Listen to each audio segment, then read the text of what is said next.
Laken Riley's family, they're delivering a final and heartbreaking plea yesterday before the judge nailed Ibarra with a life sentence. He has no chance of parole. President-elect Donald Trump reacting live to the guilty verdict, promising to ensure this never happens again under his administration.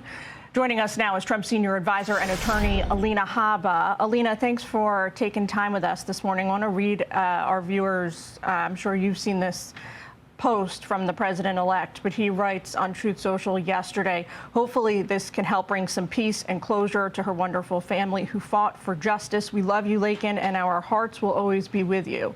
It's time to secure our border and remove these criminals and thugs from our country so nothing like this can happen again. What's your reaction to seeing that heartbreaking footage in the courtroom yesterday?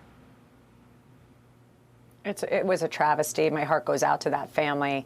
As President Trump said perfectly, he will ensure and his administration will ensure that this never happens again. Part of that was the appointment of Tom Homan, who takes this seriously, who would never allow open borders, open crime, people that are coming from jails into our country. The left's narrative about women and protecting women, this is a perfect example of why I think they lost. You know, we've had so much crime. You had up in the last segment the amount of crime that's happened in New York just this week, every single day. People are afraid to go into subways.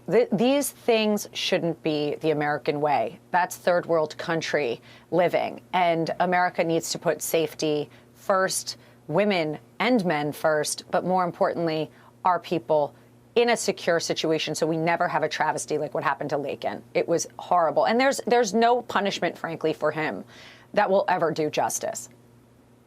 It seems to me, and correct me if I'm wrong, that the heart of the president-elect's plan to remedy what we're seeing happen at the border is to focus on the mass deportation plan that he has been working on, right. Combined with restarting to rebuild the border wall. Both things he's going to need some degree of congressional buy-in in order to do. Do you feel confident now, given the state of play in the new Congress, that he'll be able to move forward with both agendas pretty seamlessly? I do. And I couldn't see any American that isn't behind that at this point after watching this trial, after hearing story after story after story. Listen, borders work. We're not saying you can't come in, but you got to come in through the door. And that's the reality of the situation. President Trump knows that they are most certainly not going to walk themselves out of our country. So we have to clean up the mess, frankly, that the Biden-Harris administration created.